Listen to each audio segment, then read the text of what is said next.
আসসালামু আলাইকুম। পদার্থবিজ্ঞান দ্বিতীয় পত্রের তাপগতিবিদ্যার উপর আমাদের আজকে 4 নাম্বার লেকচার। আজকে আমরা খুবই গুরুত্বপূর্ণ কিছু টপিক দেখব, যে টপিকগুলো এই অধ্যায়ের জন্য খুবই ইম্পর্টেন্ট। দেখো, প্রথমে আমরা আসি আপেক্ষিক তাপ। আপেক্ষিক তাপ 1 কেজি ভরের বস্তুর তাপমাত্রা 1 কেলভিন বাড়াতে যে পরিমাণ তাপের প্রয়োজন হয় তাকে আপেক্ষিক তাপ বলে। আপেক্ষিক তাপকে এস দ্বারা প্রকাশ করা হয়। আপেক্ষিক তাপকে এস দ্বারা প্রকাশ করা হয়। দেখো, আমরা এইটার মূলত একটা ইকুয়েশন নিয়ে আসবো যে আপেক্ষিক তাপের ইকুয়েশনটা কি হয়। দেখো, আমরা যদি ধরি, এটা যদি আমরা ধরি যে এম কেজি ভরের বস্তুর তাপমাত্রা ডেল থিটা বাড়াতে যে পরিমাণ তাপের প্রয়োজন হয়, ওই তাপটা যদি হয় কিউ পরিমাণ তাপের যদি প্রয়োজন হয়, তাহলে ঐকিক নিয়মে যদি আমরা ধরি যে অতএব 1 কেজি ভরের বস্তুর তাপমাত্রা বাড়াতে 1 কেলভিন বাড়াতে যে তাপের প্রয়োজন হয়, তাহলে ওটা কি হবে? Q divided by M del theta. এখন এই যে সংজ্ঞার সাথে আপেক্ষিক তাপের সংজ্ঞার সাথে আমাদের এই সংজ্ঞাটা মিলে যাচ্ছে, তাহলে এইটাই হচ্ছে আপেক্ষিক তাপের ইকুয়েশন। তাহলে আপেক্ষিক তাপ এস ইজ ইকুয়াল টু আমরা কি লিখতে পারি? Q divided by M del theta লিখতে পারি। এইটা হচ্ছে আপেক্ষিক তাপের সমীকরণ। এখন এইটাকে যদি আমরা একটু সিম্পলিফাই করি, দেখো কি হয়। আর আর গুণ দিব, কিউ ইজ ইকুয়াল টু কি আসে? এম এস ডেল থিটা আসে। এই এম এস ডেল থিটা, এই ইকুয়েশনটা আমাদের মনে রাখতে হবে। এখন আসো, আমরা আসলে এখানে কি কি দিলাম। এস তো আমরা জানি, এস হচ্ছে, এখানে লেখা এস হচ্ছে কি? আপেক্ষিক তাপ। তাহলে কিউ কি? কিউ হচ্ছে তাপের পরিমাণ। কিউ কি? তাপ।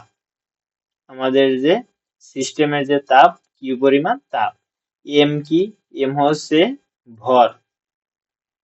এম হচ্ছে ভর। এবং ডেল থিটা কি? ডেল থিটা হচ্ছে তাপমাত্রা। ডেল থিটা কি? ডেল থিটা হচ্ছে তাপমাত্রা। চলো, আপেক্ষিক তাপ থেকে আমরা পরবর্তী স্লাইডে যাই, যে তাপশক্তির রূপান্তর। তাপশক্তির রূপান্তর বলতে কি বোঝায়? আমরা জানি যে শক্তির কোনো সৃষ্টি বা বিনাশ নেই। শক্তির কোনো সৃষ্টি বা বিনাশ নেই। শক্তি কি হয়? সবসময় এক রূপ থেকে আরেক রূপে রূপান্তরিত হয়। এখন দেখো, যদি তাপ শক্তি হয় আমাদের, দেখো এখানে আছে তাপ শক্তি। কি শক্তি? তাপ শক্তি আছে। তাপ শক্তিটা কি হবে? তাপ শক্তিটা বিভিন্ন শক্তিতে রূপান্তরিত হতে পারে। তাপ শক্তিটা আমরা গতিশক্তি হিসেবে রূপান্তরিত হতে পারে, গতিশক্তি। আবার বিভব শক্তি হিসেবে রূপান্তরিত হতে পারে, বিভব শক্তি হিসেবে কি হতে পারে? রূপান্তরিত হতে পারে। এখন আমরা যদি এই রূপান্তরে ইকুয়েশন নেই, দেখো, ধরো আমার আছে কি? গতিশক্তি আছে। গতি গতিশক্তি আছে। গতিশক্তিটা কিসে রূপান্তরিত হবে?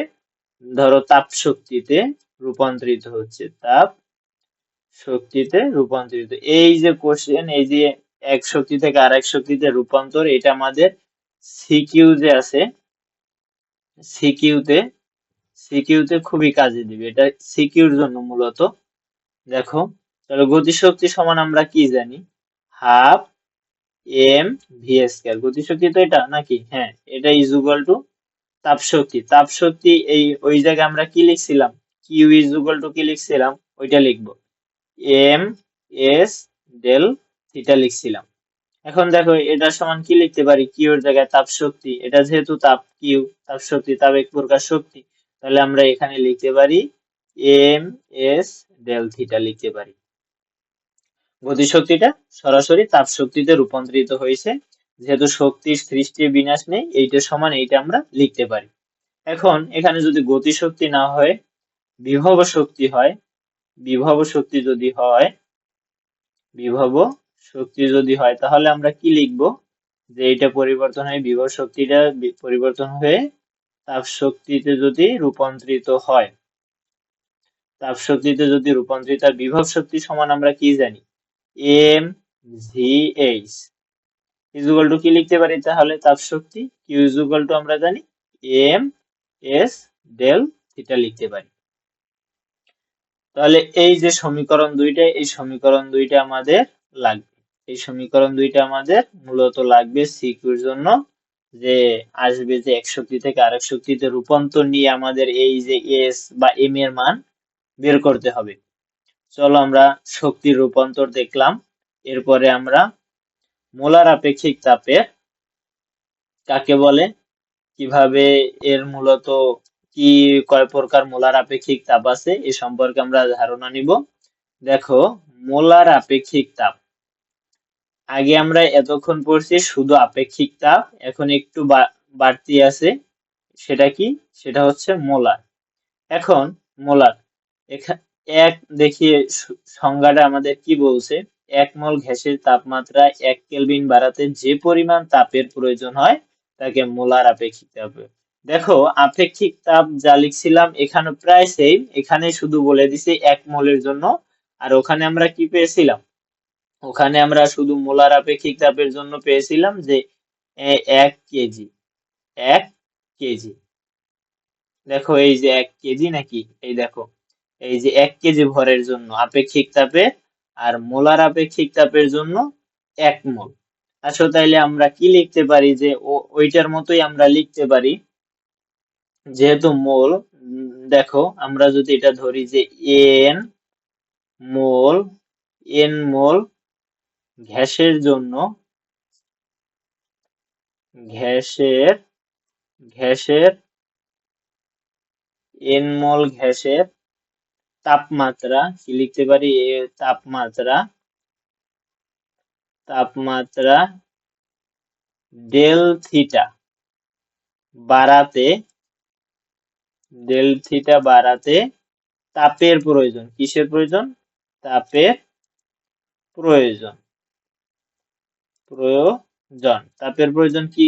তাপের প্রয়োজন কিউ, কিউ পরিমাণ তাপের প্রয়োজন। তাহলে আমরা ঐকিক নিয়মে আসি। অতএব 1 মোল, 1 মোল, 1 মোল গ্যাসের তাপমাত্রা 1 কেলভিন, কতটুকু? 1 কেলভিন বাড়াতে তাপের প্রয়োজন। কি পরিমাণ তাপের প্রয়োজন? এই যে কিউ, কিউ উপরে হবে, এবং এই এন মোল, এন, আর এই ডেল থিটা নিচে হবে, ডেল থিটা।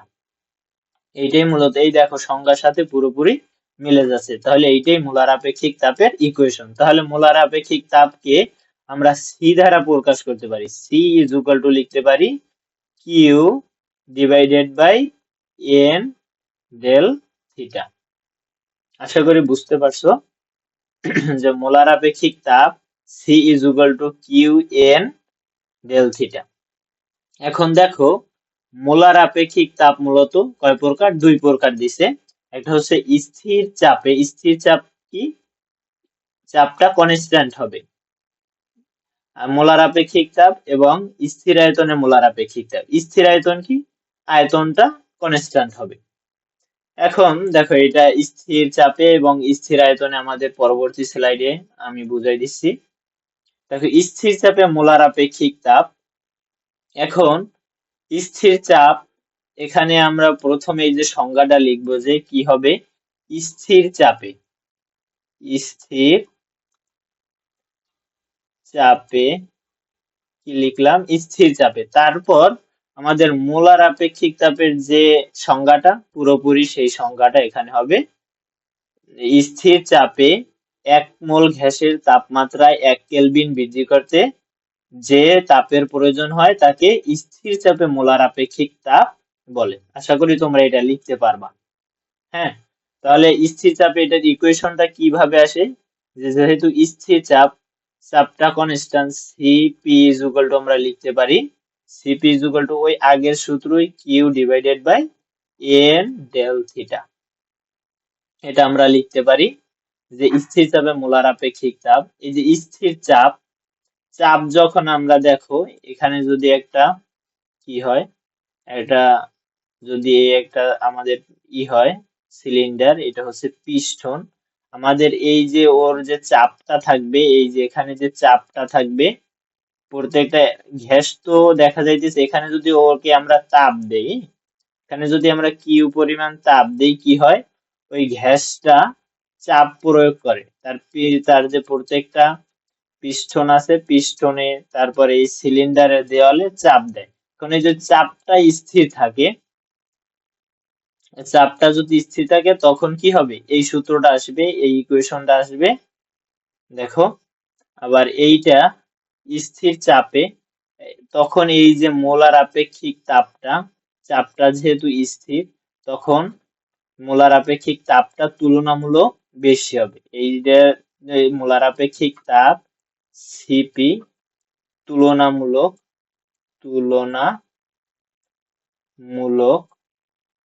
বেশি, তুলনামূলক একটু বেশি হয়, সিপির মানটা তুলনামূলক একটু বেশি হয়।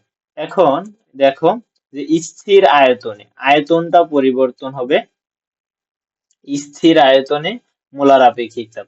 তাহলে সংজ্ঞা লেখার সময় আমরা কি লিখবো, লিখবো যে স্থির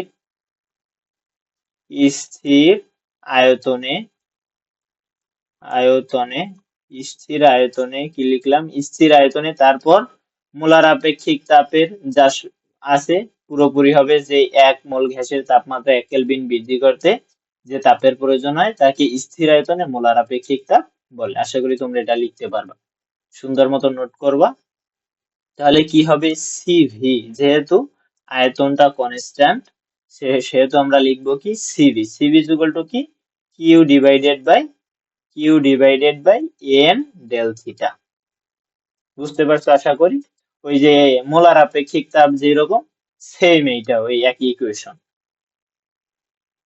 এখন দেখো যে সিভি এইটা, তবে এই সিভির একক কি হতে পারে, এই যে সিভির এর একক মূলত কি হতে পারে, দেখো যে সিভির এককটা আমরা নির্ণয় করব। দেখো এটা হচ্ছে তাপ, তাপের একক আমরা জানি কি জুল, তাপের একক জুল।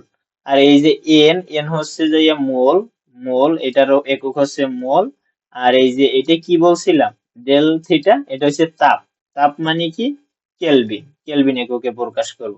তাহলে আমাদের এটা আসে কি জুল পার মোল, জুল পার মোল পার কেলভিন, জুল পার মোল পার কেলভিন একক পেলাম।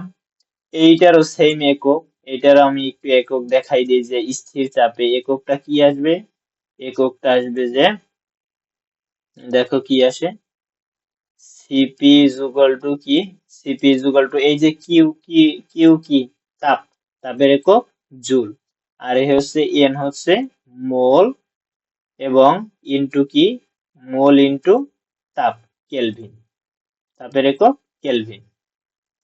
তাহলে এটা কি আসে, এটাও আসে ওই একই জুল পার মোল পার কেলভিন, সেম। এখন দেখো এইটা যদি আমরা একটা সিলিন্ডার আঁকাই, এখনো বলছে স্থির আয়তন, আয়তনটা আমাদের স্থির হয়ে যাবে, এই আয়তনটা আমাদের এই যে আয়তন আছে আয়তনটা স্থির থাকবে, আমরা এখানে তাপ দিতে থাকবো, কি দিতে থাকবো তাপ। এখন এখানে তাপ যদি দিতে থাকি, আয়তন স্থির, এখন এখানে দেখা যাচ্ছে কি যে এটা তুলনামূলক স্থির, মোলার আপেক্ষিক তাপটা কম প্রয়োজন হয় এখানে, যে পরিমাণ যেহেতু ওর আয়তনটা স্থির মানে ওর আয়তন বৃদ্ধি পেতে পারবে না, এখানে যে আমরা যে ডিকিউ পরিমাণ যে ডিভি যে আয়তনটা ধরবো ওর পরিবর্তন হবে না, এর জন্য ও তাপ সবসময় কম নিবে যেহেতু ওর পরিবর্তন হবে না। আর এইটার ক্ষেত্রে যে স্থির চাপে, স্থির ক্ষেত্রে ওর যে চাপ প্রয়োগ করবে ওর তো আয়তন নির্দিষ্ট করা নাই, চাপ নির্দিষ্ট করা, কিন্তু ও দেখা যাইতেছে কি ও ওর আয়তনটা বৃদ্ধি করতে পারছে চাপ দিয়ে। ওর যে ডেল ভি আছে ওইটাও কি করতেছে, বৃদ্ধি করতে পারতেছে। যদিও বৃদ্ধি করতে পারে, দেখা যায় এখানে আমাদের কিউ এর পরিমাণটা বেশি লাগবে, যে আপেক্ষিক স্থির চাপে মোলার আপেক্ষিক তাপটা, আমাদের মোলার আপেক্ষিক তাপটা বেশি দিতে হবে। তাহলে এখানে আমি বলছিলাম যে এই যে মোলার আপেক্ষিক চাপ তুলনামূলক বেশি হয়, তাহলে আমরা বুঝতে পারতেছি যে বেশি হয় কোনটার তুলনায়, এই যে স্থির আয়তনে, যেহেতু ও এই যে আয়তন, নতুন যে আয়তন বৃদ্ধি করতে পারবে না, ওর নির্দিষ্ট এটা একটা কনস্ট্যান্ট, আয়তনটা যেহেতু কনস্ট্যান্ট, ও বৃদ্ধি করতে পারতেছে না, এর জন্য ওর তুলনামূলক সিবি এর মান কি হবে, তুলনামূলক তুলনামূলক কম হবে। তাহলে আমরা সবসময় ধরে নিব যে সবসময় সিপি গ্রেটার দেন সিবি। বুঝতে পারছি যে স্থির আয়তনে মোলার আপেক্ষিক তাপের যে সবসময় স্থির চাপে মোলার আপেক্ষিক তাপের মানটা বৃদ্ধি হবে। কি পরিমাণ বৃদ্ধি হবে সামনে আমরা আসতেছি। দেখো যে সিপি এবং সিবির মধ্যে একটা সম্পর্ক আছে, সিপি এবং সিবির মধ্যে সম্পর্ক আছে। দেখো সিপি এবং সিবির মধ্যে সম্পর্ক কি, সিপি যেহেতু আমরা বড়, সিপি মাইনাস যদি সিভি দিই তাহলে এইটার সমান আর, এটা ইজ ইকুয়াল টু কি আর। এই আর কি আমরা জানি, আর হচ্ছে মোলার গ্যাস দুর্ভোগ, এটা সবাই পারবে আশা করি।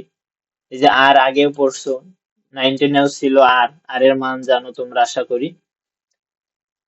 আরেকটা ওদের মধ্যে সম্পর্ক আছে, দেখো সিপি, এটা যদি 1 নাম্বার আমরা একটা সম্পর্ক, এই 1 নাম্বার সম্পর্ক, এটা যদি হয় 2 নাম্বার সম্পর্ক, 2 নাম্বার সম্পর্ক কি, CP divided by CV is equal to gamma.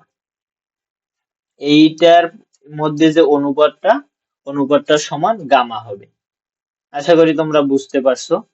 চলো পরবর্তী স্লাইডে যাই। এখানে আমরা বোঝানোর মতো মোটামুটি আমি মনে হয় সবই বুঝাইতে পারছি তোমাদের।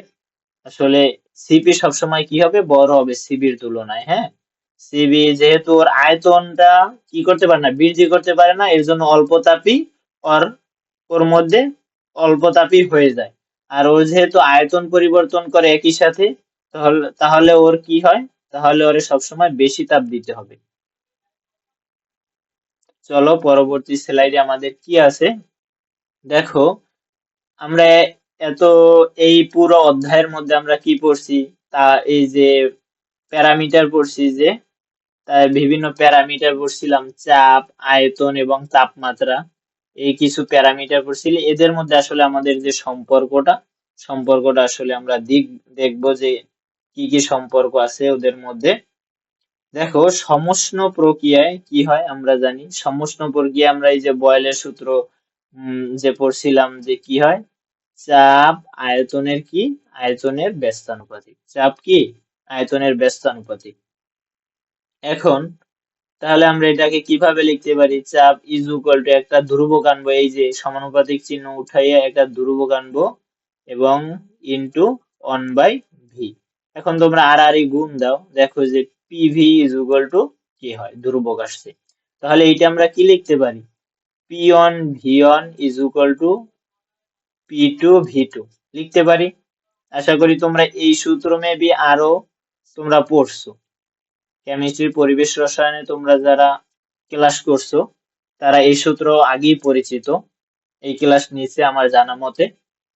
আসলে এখন রুদ্রতাপীয় প্রক্রিয়া, এই যে এদের মধ্যে যে সম্পর্কটা দুইটা ভাগে ভাগ করা যায়, একটা হচ্ছে সমষ্ণ প্রক্রিয়ার ক্ষেত্রে আর একটা হচ্ছে রুদ্রতাপীয় প্রক্রিয়ার ক্ষেত্রে। রুদ্রতাপীয় প্রক্রিয়ায় এটা পৃথক হয়।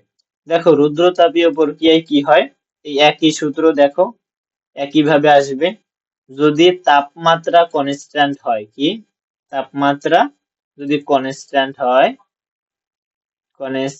হয়, যদি তাপমাত্রাটা কনস্ট্যান্ট হয় তাহলে কি হয়, দেখো পিভি, এইটার মতো PV gamma is equal to ধ্রুবক।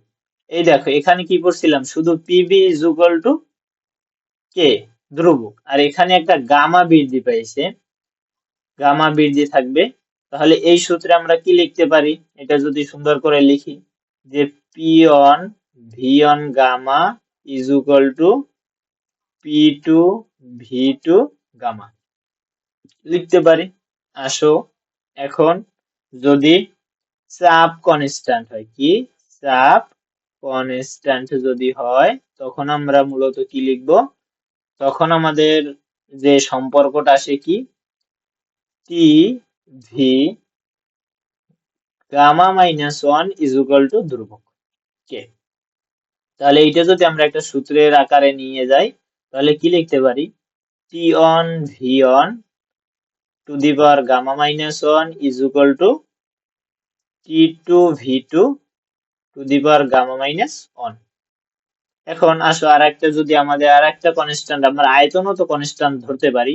দেখো আমাদের যদি আয়তনটা কনস্ট্যান্ট হয়, কনস্ট্যান্ট যদি হয় আয়তনটা, তখন আমাদের কি হয় সূত্রটা, তখন আমাদের আসে টি পি আসে TP to the power one minus gamma by gamma is equal to ধ্রুবক আসে।